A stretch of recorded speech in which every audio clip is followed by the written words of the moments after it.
Amigos, la semana pasada vimos algunos relatos, episodios bíblicos que arrojaban luz a la preparación necesaria antes del retorno de Jesús. Y esta semana el enfoque es similar, solo que estaremos mirando el relato de dos mujeres.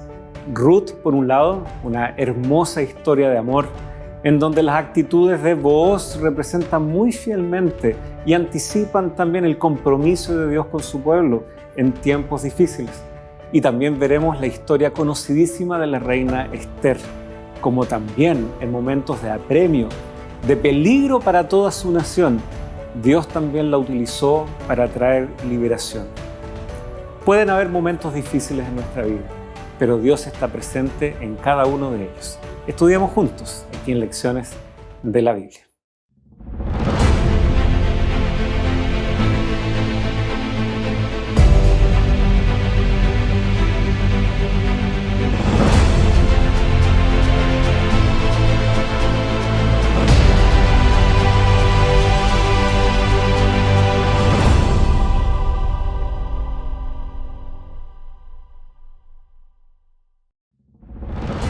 Cuando él vio a la reina Esther en el patio, ella obtuvo gracia en sus ojos, y el rey le extendió el cetro de oro que tenía en la mano.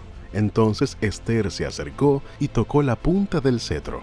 Esther, capítulo 5, versículo 2.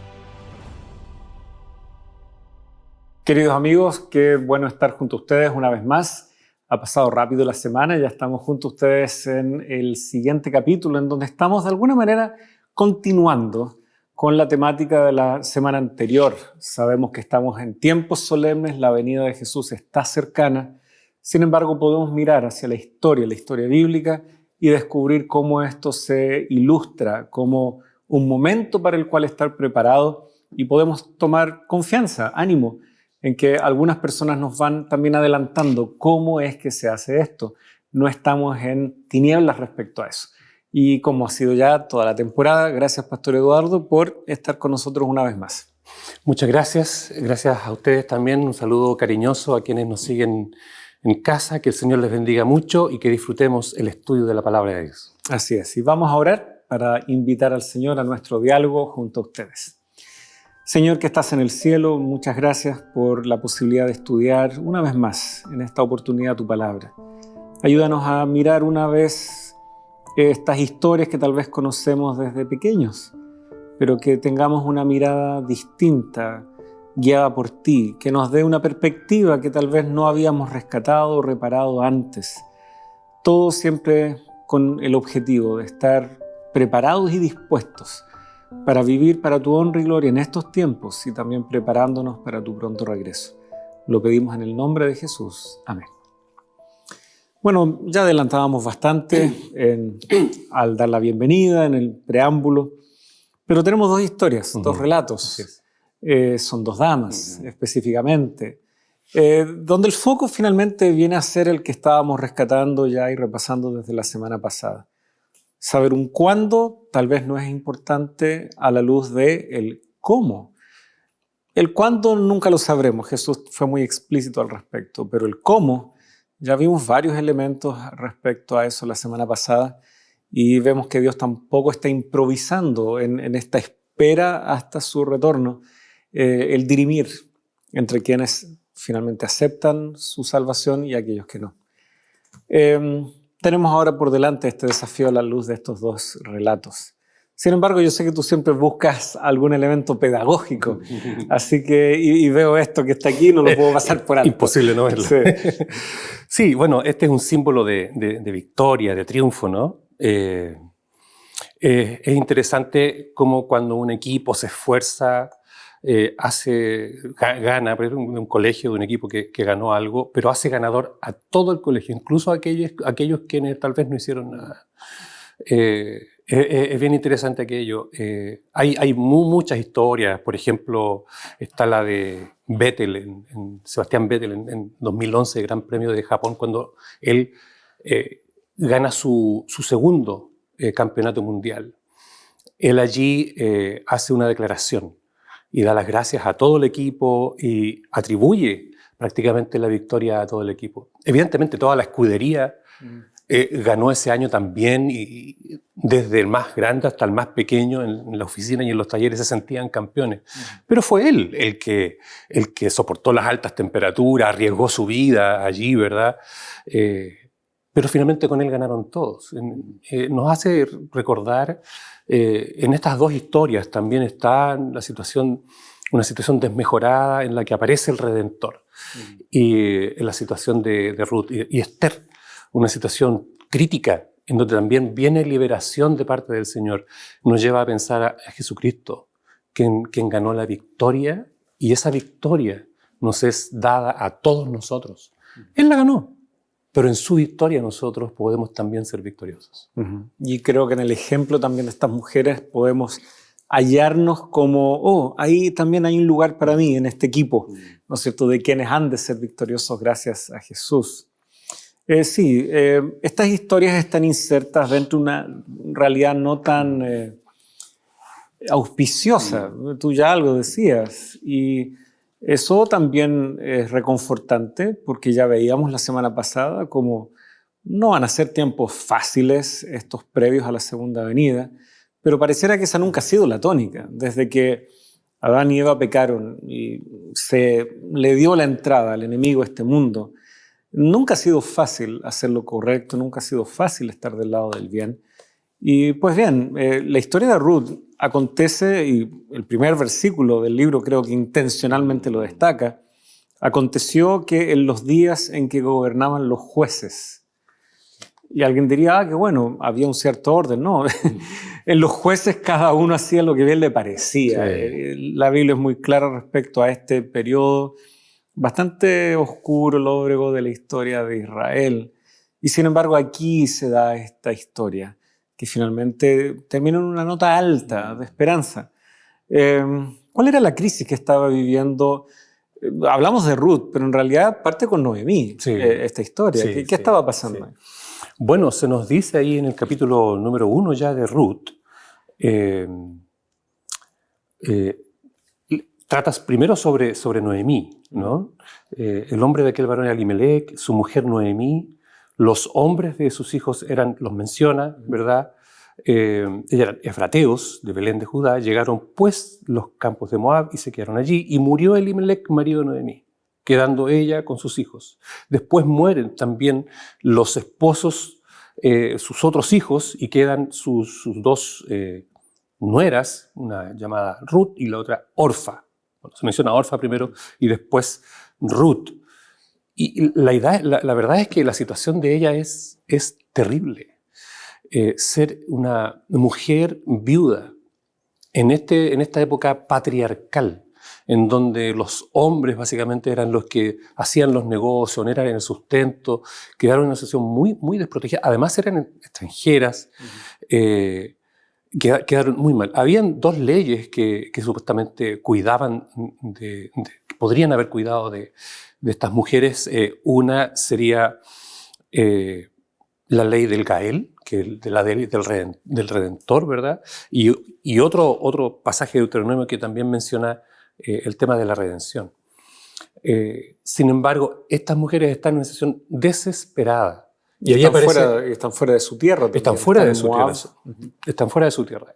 Nos hace también incluso poder empatizar con ella, o de algún modo identificarnos con ella nosotros también como peregrinos. Así como Abraham también se identificó ante Faraón: todos los días de mi peregrinación, le dice, se reconoce como peregrino. Nosotros somos peregrinos, somos extranjeros, de algún modo estamos separados de nuestro Padre Celestial, pero aún así Dios proveyó sustento para ocupar a un pariente y vos, que finalmente llega a ser un tipo de Cristo, con una providencia hermosa y una historia hermosa de amor también. Ellas van quedando viudas.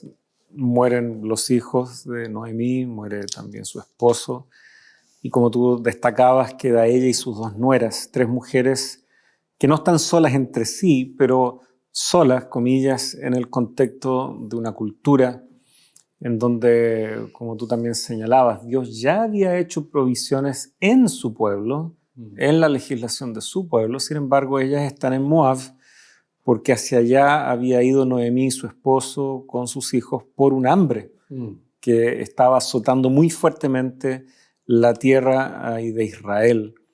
Y ya hay elementos, pistas respecto a todos los símbolos y tipología. Ya hemos hablado un poco de la tipología en algunos episodios anteriores. Ellos son de Belén. Belén, que es donde nace luego David, y luego de allí también el descendiente de David, que será Jesucristo, el nuevo David, ¿ya? Un David en un sentido superlativo. Por lo tanto, es una región que ya empieza a sonar en nuestros oídos como un lugar que ubicamos. Y como tú dices, esta historia de amor que finalmente se da entre Ruth y Booz pasa a ejemplificar también la gracia, ¿no? El amor, la misericordia con la cual Dios se acerca y se aproxima a nosotros que estamos en extrema necesidad.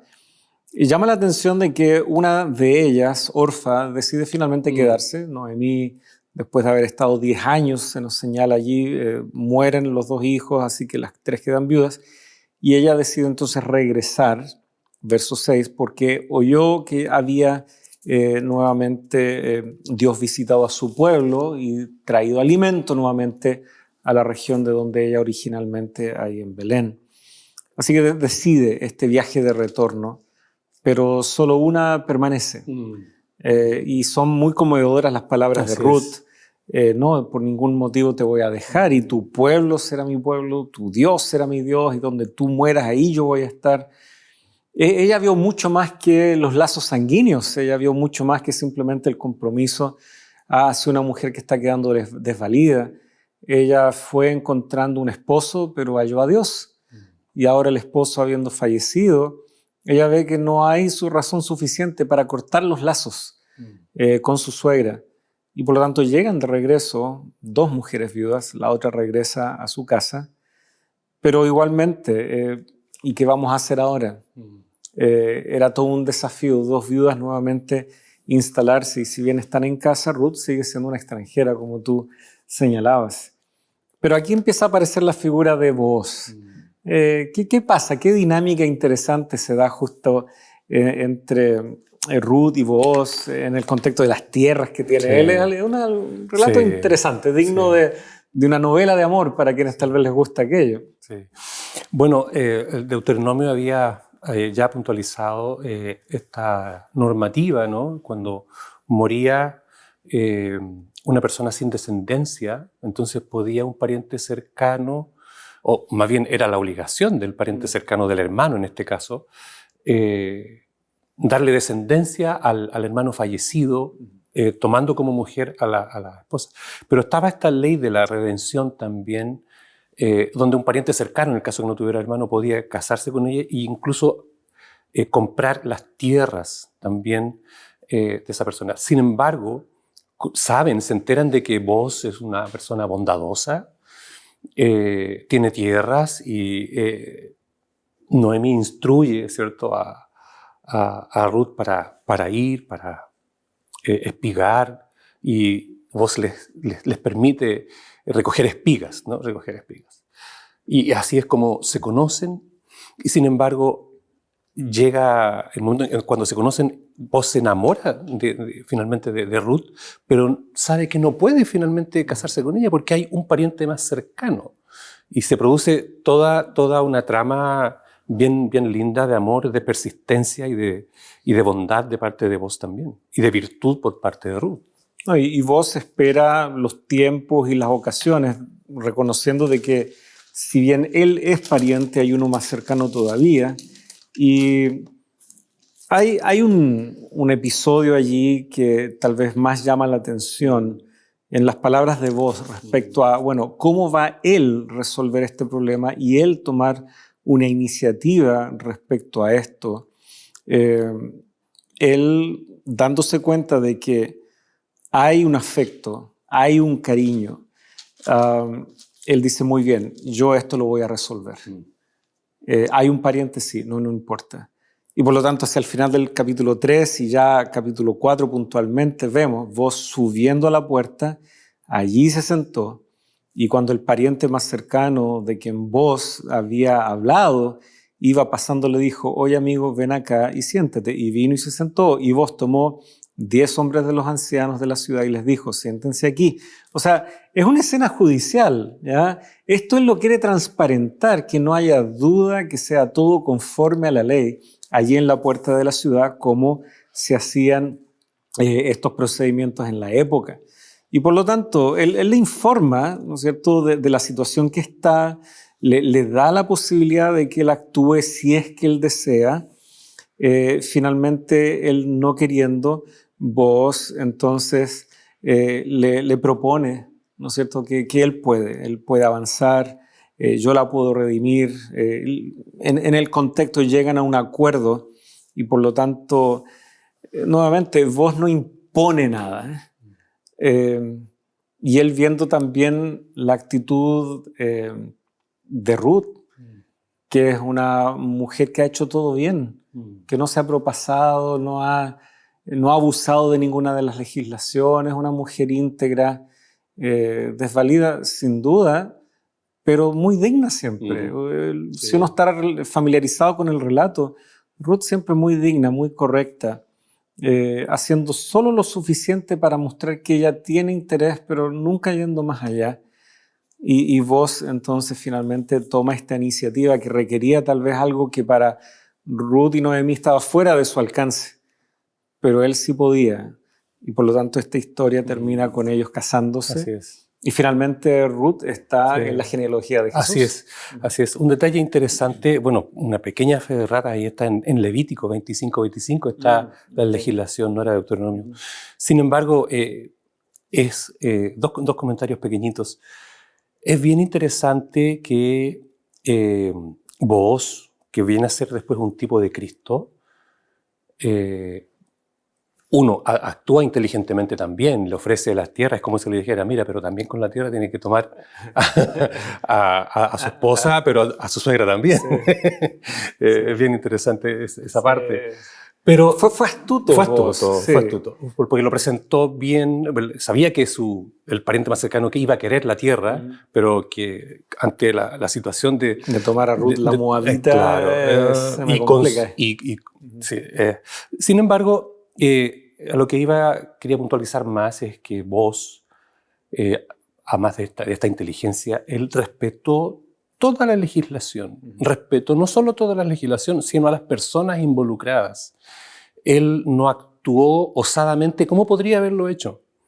Y claro, siendo un tipo de Cristo, Cristo también vino obedientemente de manera perfecta. Él va a decir con todas sus letras, no penséis que he venido para abrogar la ley ni los profetas, no he venido para abrogar, sino también para cumplir.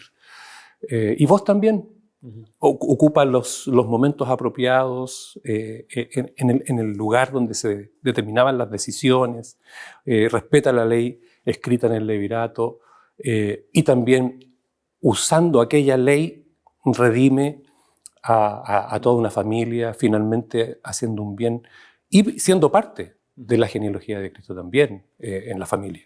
Sí, es interesante eso, ¿no? Gálatas 4:4, venido el cumplimiento del tiempo, Dios envió a su Hijo nacido de mujer y bajo la ley también. O sea, no es que Jesús vino aquí a hacer trampa y a ganarle a Satanás con trampa, no. Vino sujeto a nuestras realidades, a nuestras condiciones. En la arena afectada por el pecado, ahí Él triunfó, y por lo tanto eso nos demuestra de que Jesucristo, Dios, es íntegro en su carácter. Y ahí cierra, y solamente queriendo avanzar al capítulo 4, pasamos por alto un poco palabras que son muy significativas que Noemí le dice a Ruth, mira, quédate tranquila. 3:18, espera, hija mía, hasta que sepas cómo se resolverá este asunto, porque este hombre no descansará hasta que no haya arreglado hoy mismo este tema.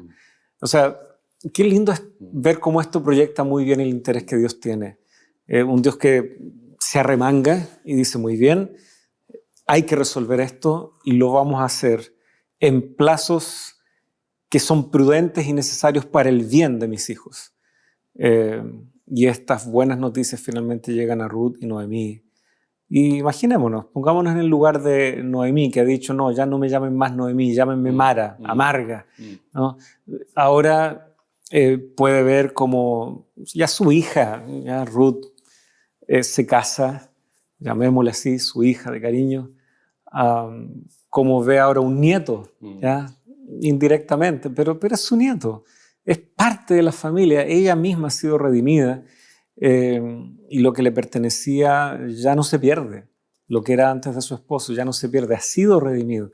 Es la historia de toda una familia que es redimida por la acción fiel de un hombre.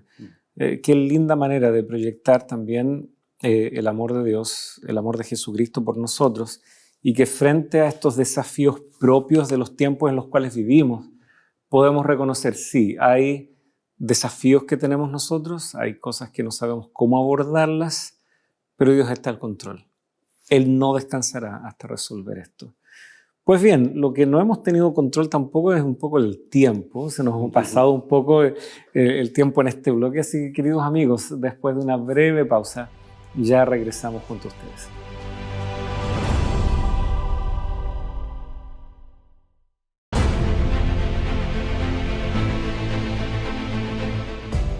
Ya estamos junto a ustedes, queridos amigos. Gracias por permanecer junto a nosotros. Como es habitual, a veces en este segundo bloque apartamos unos momentitos para saludar, para recibir saludos, también entregar saludos. En este caso tenemos a nuestro hermano Oscar Molina. Gracias también por enviar su saludo. Él señala aquí, lo sigo hace años o desde años. Y qué lindo saber de que ya cuando eran otros los conductores e invitados, usted ya estaba en la sintonía de Nuevo Tiempo. Priscila Muñoz, también desde México, nos envía sus cariños. Y desde Estados Unidos, Amelia Vargas. Y dejo al final a María Espinosa. Estaba recién recordando al ver su nombre aquí, como yo la conocí desde los 5 hasta tal vez los 9 años. Una hermana muy querida, muy recordada también en la familia. Ella envía sus saludos desde Brisbane, allí de Australia. Dice, qué privilegio, qué bendición semana a semana escuchar el repaso de la lección. Así que un fuerte cariño a mi hermana María. No crea que no me acuerdo, ¿eh? Era chico, pero sí me acuerdo de sus perritos chiquititos jugando ahí en la casa. De eso me acuerdo también.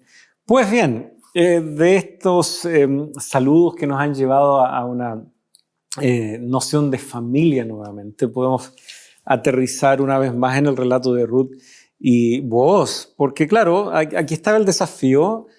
Pero es que hay un pariente que es más cercano a mí todavía. Y si bien no todos los paralelos en las analogías funcionan, creo que los autores han hecho bien, o el autor ha hecho bien en hacer una aplicación aquí. ¿Qué hubiese pasado si Ruth y Noemí dicen, ¿en serio hay otro más cercano? No, vámonos con él. O vos hubiese dicho, pero es que hay uno más cercano, no, hasta aquí llego. En esta analogía, que como digo, no es equivalente en todo, hay alguien que también anda reclamando que le pertenecemos. Hay alguien que anda reclamando que en realidad él tiene más derechos sobre nosotros por la decisión que como humanidad se ha tomado. Y era importante esto de la redención y que el Redentor fuera la persona correcta, porque no por nada estaban estas leyes. Dios no quería que se perpetuara la pobreza ni los abusos respecto a, perdí mis tierras y para siempre, no. La familia quedó sin nada por una mala decisión o algo así. Por lo tanto, había aquí justicia social, había una serie de temas que también, algunos dirán, es una innovación reciente. No, Dios ya había legislado inclusive respecto a esto. Pero claro, ¿quién es nuestro pariente más cercano hoy? Que a veces inconscientemente estamos eligiéndolo a Él y no a Cristo. Sin duda ese es Satanás. No por nada Jesús le dijo a quienes buscaban maquinar su propia muerte, ustedes son realmente hijos de su padre el diablo, porque él es homicida desde el principio. Así que Jesús también usó esta analogía de ustedes también tienen un familiar que ustedes no están reconociendo abiertamente, pero sus acciones los delatan. Y es interesante, en el Evangelio de Mateo vemos que está la primera acusación que le hacen a Jesús de que él expulsa demonios por Belcebú y después nuevamente viene con fuerza, pero justo en medio tenemos el relato en donde ellos ya están maquinando dar muerte a Jesús. O sea, ellos acusan que Jesús es alguien que actúa por el poder de Satanás, siendo de que ellos planificando su muerte, están manifestando que son hijos de este homicida que es así desde el principio. Así que creo que esta analogía tiene su suficiente sustento en la Biblia. Sí. Y qué tremendo es una vez más ver. Hay una decisión de por medio, pero también está la iniciativa divina de rescatarnos de este que busca reclamarnos.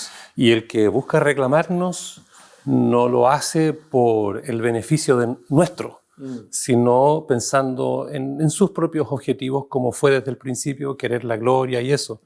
Me recuerda a otro personaje también que aparece acá propuesto en la lección, que también quiere gloria para sí y que también se opone al pueblo de Dios, que es muy distinto a vos, que quiere actuar por beneficio altruista como una figura de Cristo también.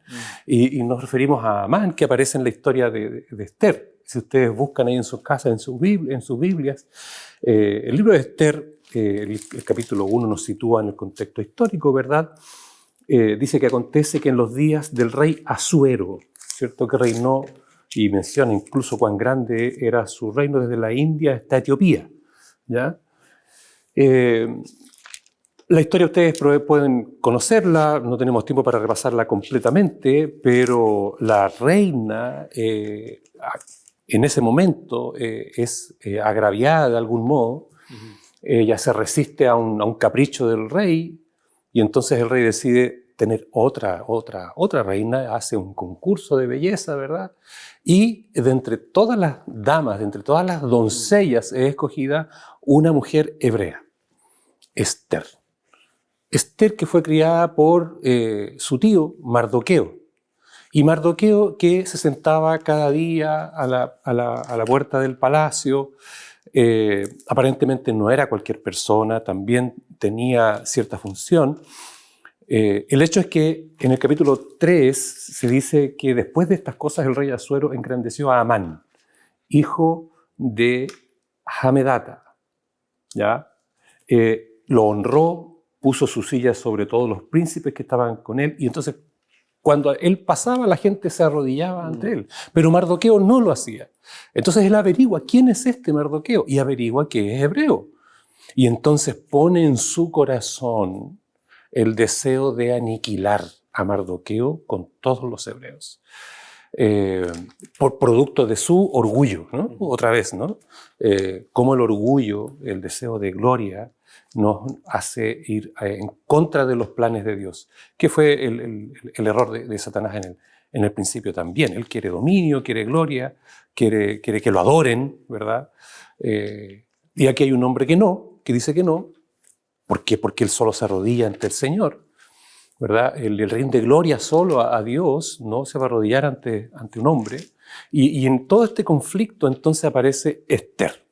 Esther, quien es una mujer hebrea, que finalmente da testimonio de su fe.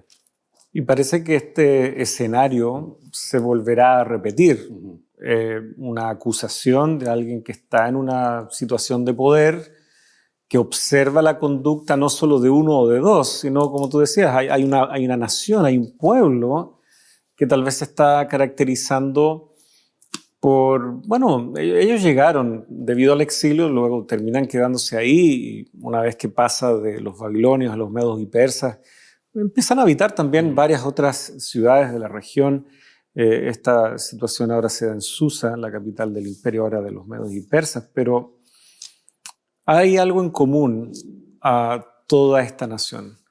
Y Amán busca puntualizar eso cuando él empieza ya a tramar cómo tomar esta vendetta que es personal con Mardoqueo, pero ahora hacerla extensiva. Él dice allí en el capítulo 3 de Esther, versículo 8, que él se junta con el rey Asuero, y le hace la siguiente observación: hay un pueblo esparcido y diseminado entre los pueblos en todas las provincias de su reino. Sus leyes son diferentes a las de todos los demás pueblos y no guardan las leyes del rey. La primera parte parece razonable. Es otro pueblo, sus leyes pueden ser diferentes a las de otros pueblos, pero estas son particularmente gravosas, argumenta Amán, porque no guardan las leyes del rey, lo que es una media verdad.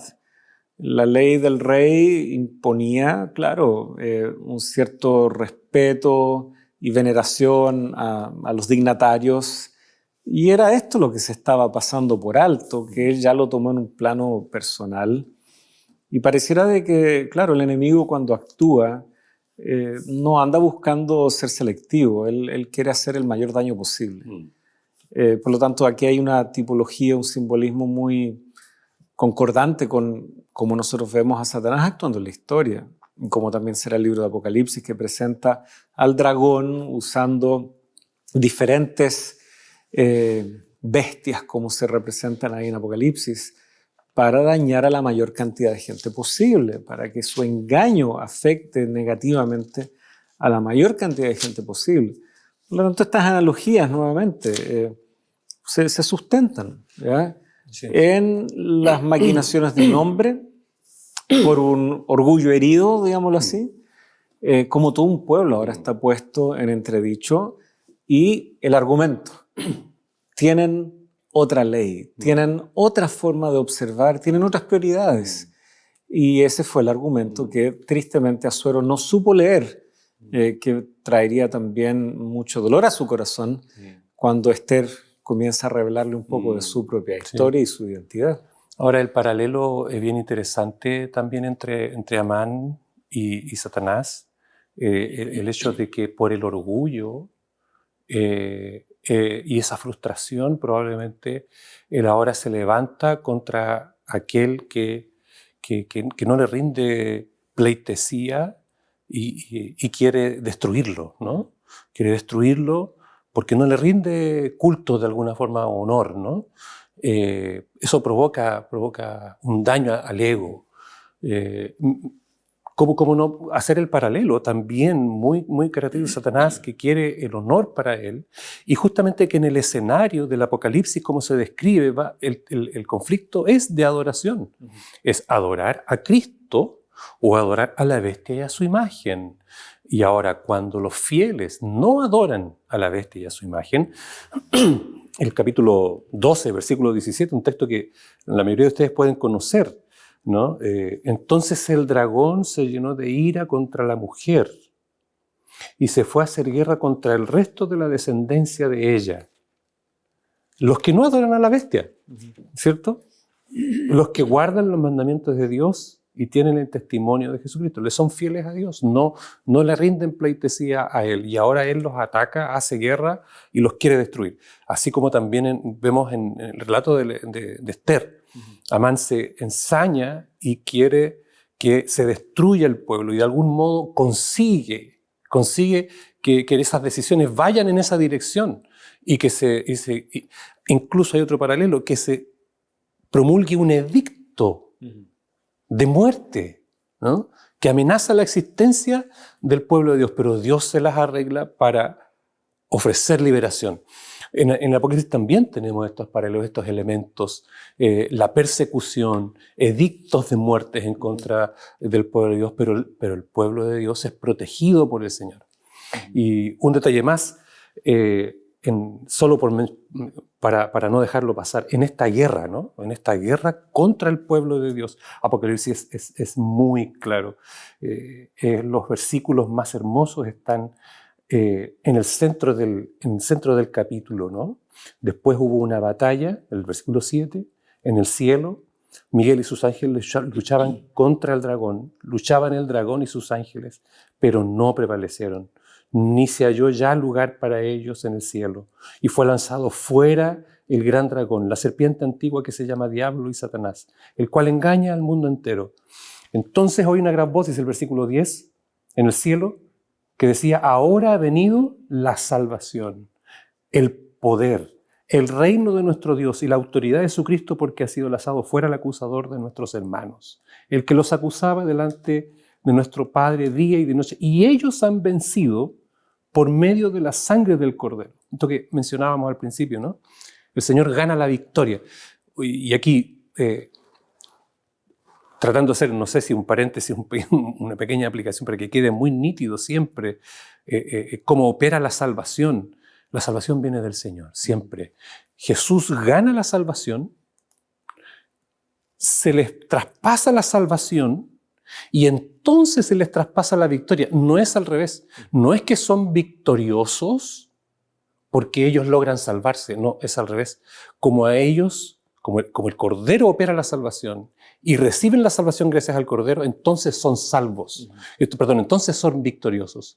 La victoria no es de ellos, no la operan ellos, la opera el Señor siempre. Los paralelos son varios que nos evocan estos escenarios del tiempo del fin. Y es tremendo esto que tú señalas, ¿no? Estos paralelos que tal vez los torna muy explícitos el capítulo 13. Poder promulgar algo que mate a otra persona por convicciones. Ya hemos visto eso en la historia, en donde tristemente no han sido solo guerras con intereses políticos, también han habido guerras con intereses políticos y religiosos. Europa ha sido testigo de mayores cantidades de este tipo de guerras en la historia, pero vemos que ya no está circunscrito solo ahí, no es solo una historia de Occidente, esto de luchas por ideologías, por miradas religiosas distintas. Y pareciera de que como en nuestra condición humana podemos hablar mucho de la tolerancia hasta que nos toca tal vez algo cercano a nosotros. Y algo tan cercano pero caprichoso como es el ego puede ser suficiente para que alguien deje de ser tolerante y respetuoso con los demás. Y por lo tanto, en una cultura en donde tanto se habla de la tolerancia y todo lo demás, la Biblia igual nos deja entrever que tras bambalinas sigue estando el ego humano y detrás de eso está Satanás, que tiene verdaderas intenciones homicidas hacia el pueblo de Dios. Por lo tanto, creo que no podemos ser inocentes. Hay un discurso políticamente correcto que el mundo ha asumido, pero detrás de eso están las acciones satánicas que nos presenta finalmente el libro de Apocalipsis en estos capítulos 12 y 13, en donde él, al igual que Amán, quiere la muerte de los hijos de Dios. Qué tremendo que llegue a ese extremo la maldad, y más tremendo todavía es que algunos piensen que no es para tanto. Que parece que Satanás no es tan malo, no, esto es un invento, esto es lo... No, es algo muy real que sería bueno... Algunos dicen no estar en una burbuja. Bueno, reventemos la burbuja de nuestras ilusiones de pensar de que esto es solo fábula. No, esto es muy real. Y despertemos, porque hay alguien que está detrás de nuestra vida. Y ese es el enemigo. Pues bien, lo que está detrás de nosotros también es el tiempo. Así que vamos a hacer una nueva pausa aquí, queridos amigos, y ya estamos junto a ustedes.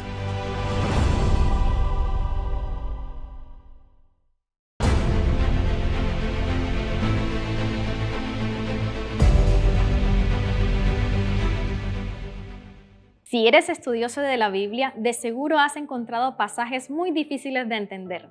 Es por eso que la Escuela Bíblica de Nuevo Tiempo ha pensado en ti y ha preparado la revista En la Mira de la Verdad. Aquí encontrarás todas las respuestas a la luz de la Biblia. Es por eso que invitamos a que puedas solicitarla hoy mismo al número que está apareciendo en pantalla y la haremos llegar gratuitamente gracias a nuestros ángeles de esperanza.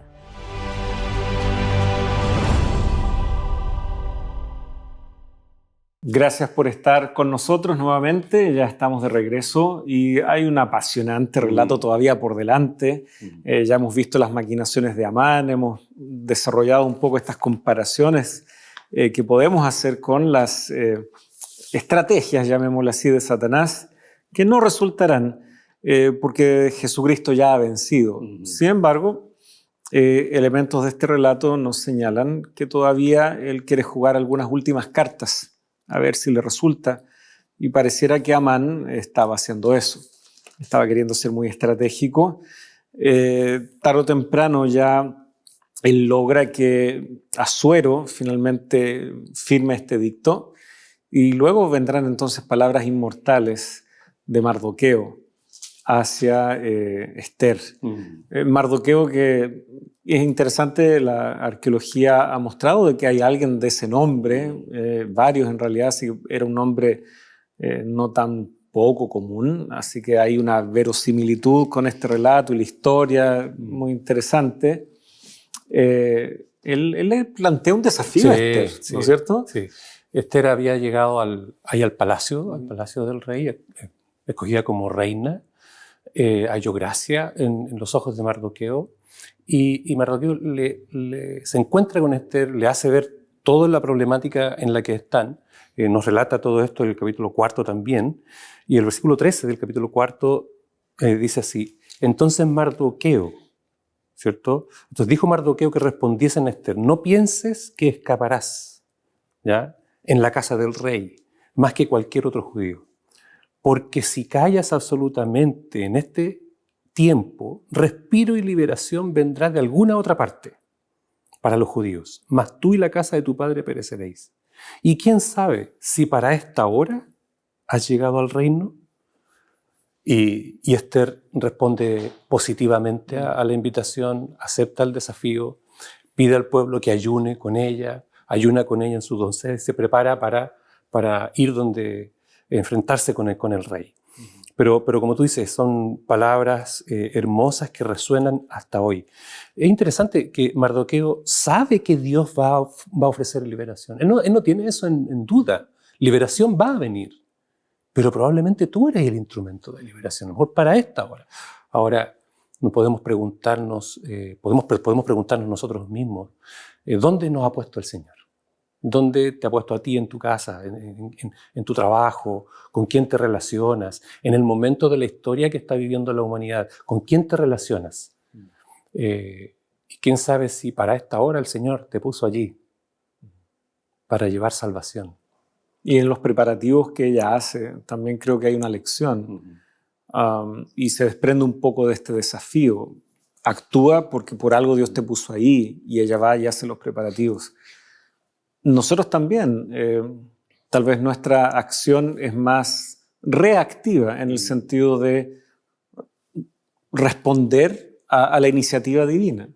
No vamos a presentarnos delante de ningún rey como Esther lo hizo. Tal vez podrá darse que nos presentemos, como le dijo Jesús a sus discípulos, ante grandes dignatarios y dar testimonio, sí, sin duda. Pero tomando la analogía de este relato, Mardoqueo le dice: si tú no actúas, Dios se encargará de traer liberación de algún otro lado. Y lo fascinante aquí es que él no usa el nombre de Dios. De hecho, el libro de Esther no menciona a Dios, pero ese de algún lado vendrá está implícito ahí. Y creo que lo mismo pasa con nuestras decisiones. Si yo no decido, eso no quiere decir que mi vecino no tenga la posibilidad de elegir. Si yo no decido, debo hacerme cargo de esa decisión. Y esto pasa también en algunos hogares, en donde hay padres que no quieren que sus hijos, bueno, papá, mamá, sepan ustedes que si ustedes no quieren decidir, por favor no le impidan que su hijo decida, o al revés. A veces ya cuando la escala cambia y los hijos son mayores y están cuidando a los padres, a mí ya me tocó, recuerdo, ver algunas historias en donde el hijo le dice al papá o a la mamá, a ver, ¿a dónde andabas? ¿No? Es que andaba en la iglesia. Y lo mira, estas son decisiones personales. Si tú no la quieres tomar, no le impidas a otro avanzar respecto a estas convicciones que vienen de parte de la invitación de Dios. Porque el resto de la historia va a seguir su curso. Dios se va a encargar de salvar. Si tú no tomas esa decisión, por favor no se la impidas a otro. ¿Cómo que hay algo ahí también en esta analogía? Hay muchas más. Hay una que quisiera mencionar, hay una arista acá que se abre en Esther hablando con el gobernante. Claro, ella está en una situación privilegiada, pero el gobernante también ocupa la legislación para ofrecer liberación. Que tiene que ver con cómo nos relacionamos nosotros con nuestras autoridades, las situaciones que podemos estar. Vemos en otros momentos la historia sagrada, Daniel recurre también, y sabemos por la historia contextual, que también respetando las leyes del momento y los decretos que estaban dándose, para aprovechar los tiempos en el momento, por supuesto, el momento correcto que la profecía indicaba, pero hablando con las autoridades, respetando y aprovechando la legislación que se podía dar.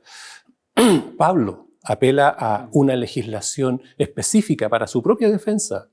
Entonces, los cristianos hoy, el pueblo de Dios, ¿cómo debe relacionarse con las circunstancias de opresión, de injusticia? ¿Debemos soportar todo y no relacionarnos con las autoridades? La Biblia nos muestra que aquí hay una acción que puede ser hecha y debiese ser hecha para defender al pueblo de Dios ante las autoridades, por los medios establecidos para aquello, respetando, incluso haciendo buen uso de las leyes que rigen los países. Uh-huh. Y vemos también esto en la actitud de Esther. Ella debe poder presentar su causa, debe poder no solo delatar las verdaderas intenciones de Amán, también tiene que saber conducir al rey a buscar una solución, ya que, como tal vez tú insinuabas, ¿no? La ley de los medos y persas no puede ser abrogada. Entonces, Daniel, bueno, se fue al foso de los leones. Él no protestó en contra de eso, pero puso su confianza en Dios.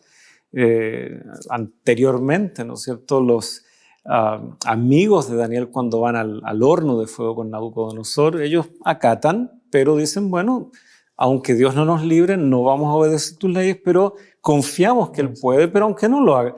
Ellos están entregados a la justicia de Dios y reconocen de que la ley del rey puede legítimamente condenarlos. Bueno, volviendo aquí al relato de Esther, bueno, sabemos que ella convoca una cena, después otra, y luego va contándole al rey lo terrible que está sucediendo, cómo esto se está dando respecto a su pueblo. Y ahí pareciera que Asuero empieza a levantar la ceja y dice, aquí hay algo que Amán no me contó. Y aquí hay una situación de la cual ahora recién me estoy enterando, y finalmente esto significa la muerte de Amán, y que él mismo sea colgado en su propia horca. Y aquí me parece también esto prefigura muy bien qué va a pasar con el enemigo de Dios.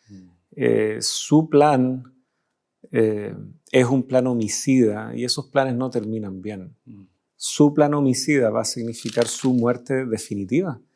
Y finalmente habrá vindicación para el pueblo de Dios. Tú señalabas, ¿no es cierto? Ahí ya no se podía cambiar esta ley respecto a que en un determinado momento debían matar a los judíos. Sin embargo, a contar del capítulo 8, nosotros vemos de que se logra introducir una ley paralela, que abre una posibilidad. No se podía abrogar la otra, pero abre esta posibilidad de que ellos se defendieran. Así es. Y ese edicto fue distribuido a todo el pueblo, fue diseminado. Finalmente, cuando llega el día, los judíos pueden defenderse, y finalmente los enemigos, que no es evidentemente toda Babilonia, los partidarios básicamente de Amán, con los que aquellos que estaban en contra del pueblo son destruidos. Y finalmente es bien interesante, termina con la fiesta, con la celebración de la fiesta del Purim y la grandeza de Mardoqueo. Finalmente Mardoqueo, que quería ser humillado, es exaltado. El fiel, ¿no? El fiel es exaltado. Y es bonito ver versículo 11 del capítulo 8. En ellas el rey concedía a los judíos estas leyes que fueron divulgadas, que estaban en cada ciudad, el derecho de reunirse y defender su vida, de destruir, de matar y de exterminar al ejército de cualquier pueblo o provincia que los atacara.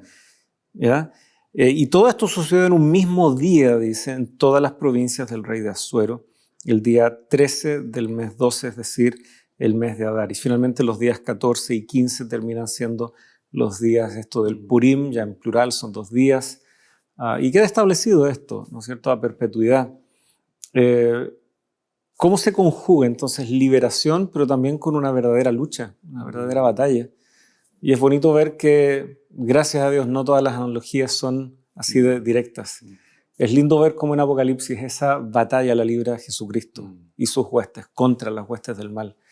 A nosotros nos toca elegir del lado de quién estaremos, a quién le seremos fiel. Para nosotros también es este desafío que Mardoqueo le deja a su prima Esther. Para este momento has llegado al reino, tienes que tomar una decisión. Bueno, para estos momentos solemnes de la historia del mundo también se nos ha llamado a hacer una luz, a marcar la diferencia, a escoger el bando correcto. Y que lindo es ver de que esta defensa finalmente ante las acechanzas del enemigo la lidera realmente Jesucristo. Sí. Sí. y no nosotros. Sí, tal vez antes de ir finalizando, un comentario muy breve sobre Apocalipsis 12, versículo 17, que ya habíamos citado hace poquito. Cuando Satanás hace la guerra contra el pueblo de Dios, es bien interesante cuál es el rol del remanente. El remanente no es quien hace la guerra. ¿Ya? Nosotros no somos llamados a hacerle la guerra a nadie en la actualidad. Es Jesús es Satanás el que hace la guerra y Cristo el que ya peleó y venció por nosotros. Los hijos de Dios no estamos llamados a ser agresivos en contra de los demás, a ir a ofenderlos. Por otro lado, quien le hace la guerra al remanente está haciendo el trabajo del enemigo.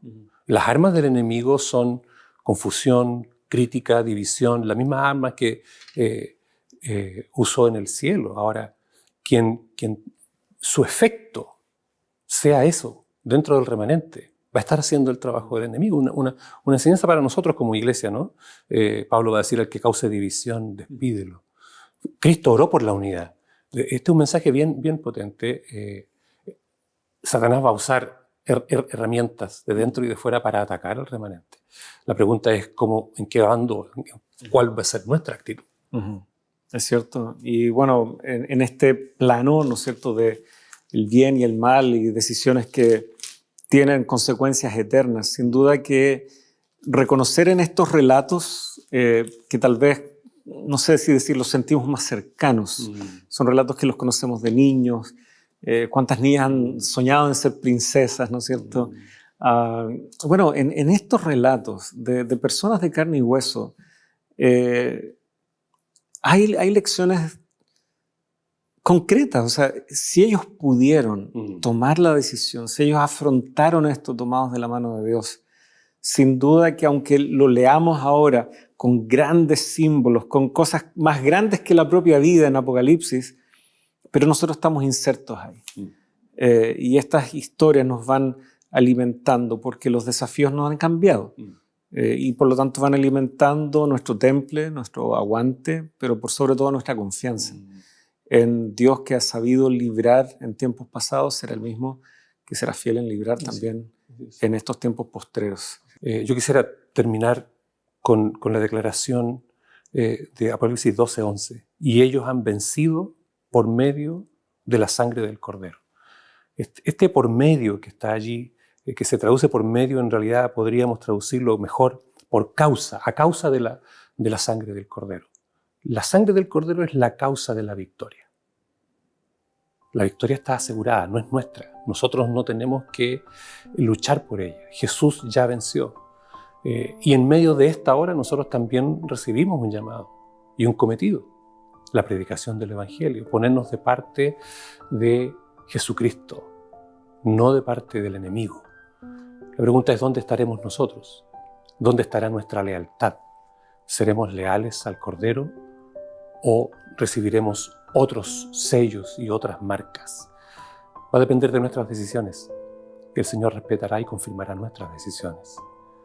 Creo que es un buen momento para que oremos, para que el Señor nos ayude a tomar una decisión de vida eterna. Oremos. Amoroso Padre Celestial, gracias por tu palabra, gracias por estos hermosos relatos, registros bíblicos que son escritos para nuestra enseñanza. Ayúdanos, Señora, en esta hora especial que vive la humanidad, tomar decisiones de vida eterna y confiar en Jesucristo, que nos obró nuestra salvación. A Él queremos ser fieles hasta que venga a buscarnos. En el nombre de Jesús. Amén. Amén. Muchas gracias, Pastor Eduardo. Y queridos amigos, muchas gracias también por su fiel compañía. Y queda abierta la invitación para la próxima semana aquí en Lecciones de la Biblia.